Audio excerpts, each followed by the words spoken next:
Attack!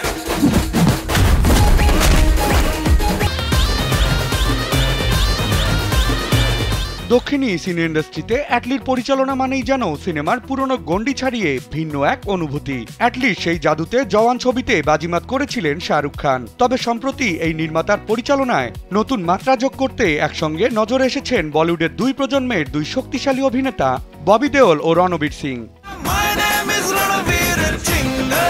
পূর্ণদৈর্ঘ্য কোনো cinema নিয়ে নয়, আবার সিনেমার চেয়েও কমের কিছু নয়। ১৫০ কোটি রুপিতে প্রথমবারের মতো অ্যাটলি নির্মাণ করেছেন একটি স্বল্পদৈর্ঘ্য অ্যাডভার্টাইজমেন্ট ফিল্ম, যা সম্প্রতি মুক্তি পেয়েছে।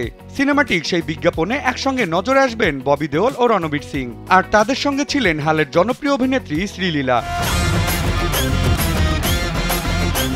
স্যান্ডেলিনা সো, রূপচর্চায় আভিজাত্য। এই বিজ্ঞাপনটি এমনভাবে সাজানো হয়েছে যেন কোনো এক সিনেমার গল্প। প্রায় ৮ মিনিট দৈর্ঘ্যের চিংস দেশি চাইনিজ ব্র্যান্ডের বিজ্ঞাপন ভিডিওটিতে এজেন্ট চিং চরিত্রে নজরে আসেন রণবীর, এজেন্ট মির্চি চরিত্রে শ্রীলীলা এবং খল চরিত্রে প্রফেসর নয়েজ রূপে নজরে আসেন ববি দেওল। গত ১৯ অক্টোবর চিং সিক্রেটের অফিসিয়াল ইউটিউব চ্যানেলে ভিডিওটি প্রকাশ করা হয়। এরপর থেকেই মন্তব্য ঘরে প্রশংসায় ভাসছেন ভক্ত ও অনুরাগীরা। मजाक कर रहा हूं यार।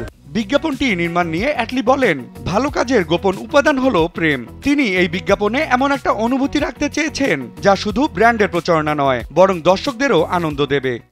सरकाट के आइडिया अच्छा है। অ্যাটলির পরিচালনায় নির্মিত এই বিজ্ঞাপনটি ঘিরে অনেক নেটিজেনদের ধারণা রণবীর সিং এর আসন্ন ধুরন্ধর সিনেমার মুক্তির আগেই নিজের ফেলে আসা স্টারডম ফিরে পেতে সাহায্য করবে এবং বলিউডে রণবীরের পুরনো ব্লকবাস্টার সিনেমার মতো করে নাম, খ্যাতি ও আমেজ ফিরিয়ে দেবে। আহসান হাবিব, রকি, কালবেলা।